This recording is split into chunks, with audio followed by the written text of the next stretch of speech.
jërëjëf mbokku internetu Bawal TV jërëjëf ñi sax duñu topp seen www.baoltimes.com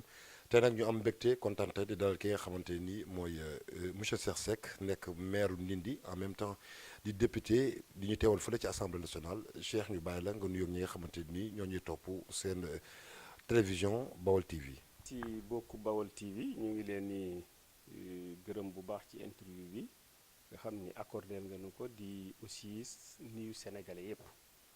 mais particulièrement les populations du Bawol à laquelle donc nous appartenons. Nous sommes très fiers d'appartenir à cette population du Bawol donc ñu ngi leen nuyu yéen ñëpp di leen remercier bu baax aussi ci interview bi. jërëjëf comme ni leen ko waxee tey ki nga xamante ni mooy député Cheikh Seck en même temps maire Ndindy tey moom la ñuy dalal seen émission question de l'heure fi mu ne nii nag yaakaar naa duñ dem lu ci wàllum li nga xamante ni mooy actualité ñu nekkoon ci wàllum parrainage yi daanaka fi mu ne nii sous peu de temps nañ ko boucler fii ak le 27 bu neexee yàlla nga nekk député maire nekk ci mouvance présidentielle bi waa Ndindy ci wàllum parrainage bi nan ngeen ci liggéeyee ak fan ngeen toll ak ñaata signature ngeen jot a jébbale. Parrainage bi mën nañu wax ni lépp lu ci yoon la tegu waaye ci ñun Ndindy defe naa ni lu yomboon ci ñun la ndax bi nga xamee ni def nañu réunion dans le cadre de Benno Bokk Yaakaar dañu leen proposé woon ñu dem ensemble mais il y avait certains de nos collègues de Benno yoo xam ne dañu bëggoon demal seen bopp ñun leen y a pas de problème comme but bi benn la ci ñun Macky Sall la ñuy jàppale moom lañu bëgg a far donc ku ci nekk na dem wuti répartition bi ñu defoon de commune de Ndindy ñu ngi ko séddoon 2273 mais defe naa ne bi ñu amee une semaine ñun am nañ 2200 en une semaine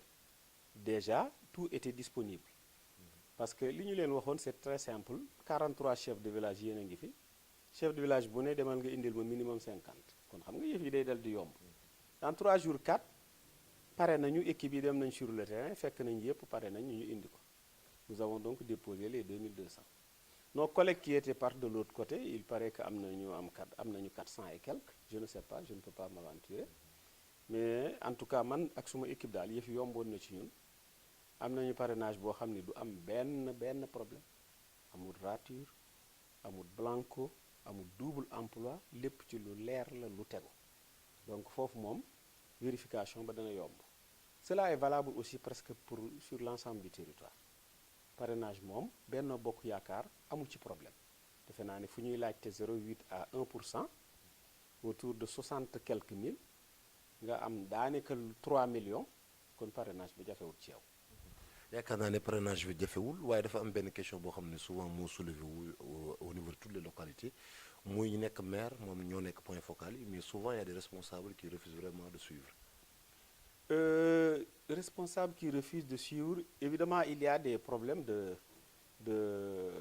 tendance de sensibilité mais ça aussi il faut reconnaître que c'est au niveau du parti majoritaire au niveau de l'APR. Par exemple nous au niveau du parti socialiste le mot d'ordre il est unique c'est le responsable qui donne le mot d'ordre. Quand moi je suis à Ndindy je donne le mot d'ordre tout le monde suit mon collègue Aliou qui est là il donne le mot d'ordre dans l'arrondissement de Ndoulo tout le monde suit nous avons une discipline de parti quand le responsable parle tout le monde suit mais au niveau par exemple de l'APR parce que je le dis sans méchanceté aucune c'est dû au fait qu'un parti c'est un nouveau jeune parti qui dès sa naissance aussitôt après 2 ou 3 ans est arrivé au pouvoir. Ils ne se sont pas donné la prudence de renouveler leur parti, de le structurer. Ce qui fait qu'aujourd'hui, tu ne peux pas dire réellement qui est le patron de l'affaire à Diourbel. C'est de tous les côtés que sorte quelqu'un pour prôner être le patron de sa localité. Bon, c'est ça qui nécessite quand même un certain nombre de réglages. yoo xam ni bu xam naa ni bu élection yi passé président dina ko régler loolu mooy indi coow yi ku ci nekk bëgg a dem wuti mais moi je mets ça dans le côté positif xëy na ku ne daa bëgg a wane sa bopp waaye nag wane sa bopp comme moom destination benn la li ñuy wut benn la booloo ba ak ànd ba moo gën a rafet ci it mooy gën a yombal yëf yéen a ko. et monsieur le maire ñu nekk ci fin d'année di wàcc li nga xamante ni mooy budget yi commune bu nekk di ko voté daaw budget bu commune bu Ndindi fan la tolloon ak ci biir réalisation yi nga jotoon def boo ñu ci mënee xaymaal. bon budget effectivement ñu ngi ci liggéey actuellement ñun def nañ déjà orientation budgétaire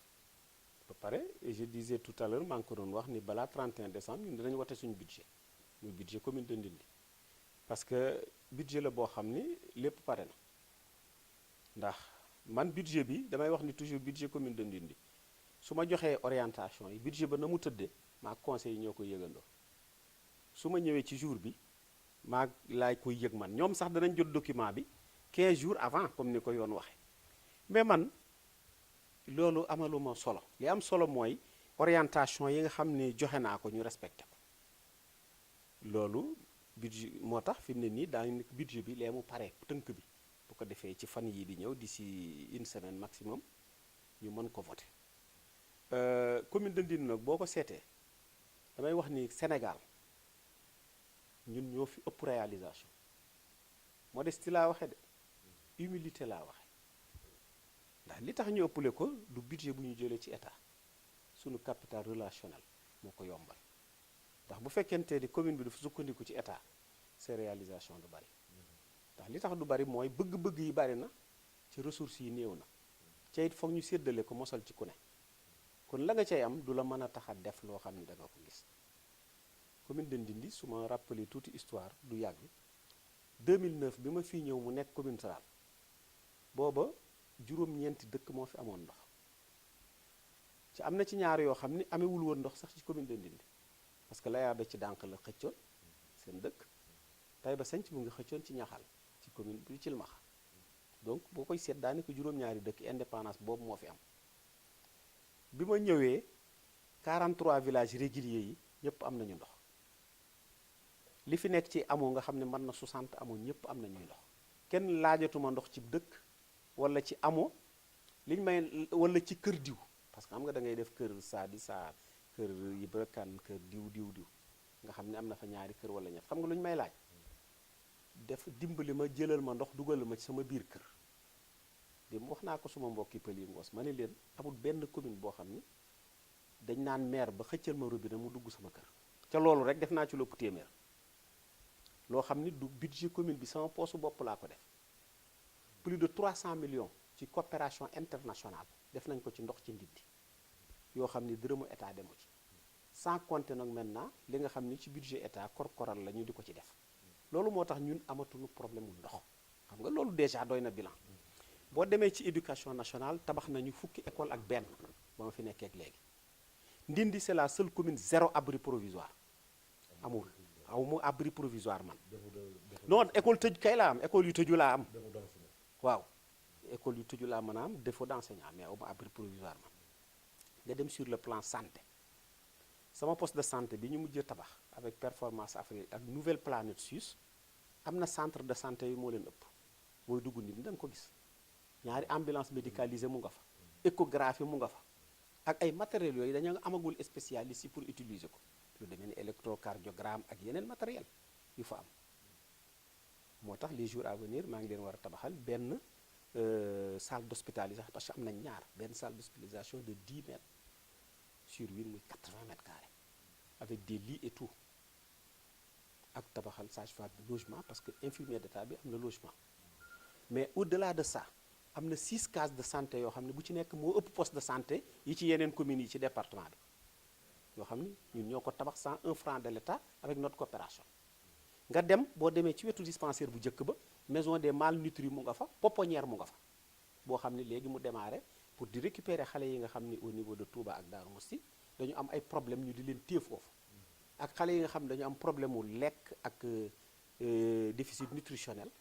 ñu téye leen quelques jours jox leen des compléments nutritionnels ba ñu loqale ko ñu delloo leen ci famille yi yooyu yëpp amul fenn fu mu am nga topp ko banque céréale boo demee talaax am na fa nga dem Touba Kokki am na banque céréalière sàqu moo xam ne dañuy jël dugub yi denc fa bu demee ba période creuse ñu jël leble bu ñu récolter ñëw fay dencaat fa loolu nit ñi rek la am centre artisanal Kër Ndiouga Kane également par la coopération internationale foofu rek la am donc soo xoolee bilan wu commune de Ndindy benn la ci Sénégal ku def loolu na ma wax koo xam ne amatoo problème mu ndox amoo problème éducation amoo problème mu santé gradeuse yi mu ngi positionné ko pour ñu waaw bitumage bi pour ñu def yoonu Ndindy bi soo duggee à l'entrée de Ndindy gis nga le centre le point d'escadron de la gendarmerie amul Njaareem amul Mbàkke amul Bambey ñu ngi ci carrelage nga xool daara moderne mu ngi sa gauche boo xam ne amul fenn ci région bi nga xool forage yu ANIDA bënn na pour projet ñaari projet yu ñu fay def pour jeunes yi di ci liggéey kon nous sommes très fiers de notre bilan. Là l'ANA va s'installer pour la pisciculture l'aquaculture parce que jën yi ñëw fii ngeen ni ñu jaay ay yaboy ak ay yeneen jën yi dañu bëgg ñun di produire suñuy jën di ko jaay foofu. dana yomb est-ce que. dana yomb parce que projet matériel bi yëpp bu amee la ca des dana yomb ca on va former des jeunes yi yoo xam ne yóbbu leen ñu former leen pour ñu def loolu. jërëjëf monsieur le maire jërëjëf yéen ñi ñu doon seetaan seen télévision Baol TV ñoo ki ñu àndaloon moo nekk député Cheikh Seck di leen jox dox daje ci beneen numéro jërë ngeen jëf.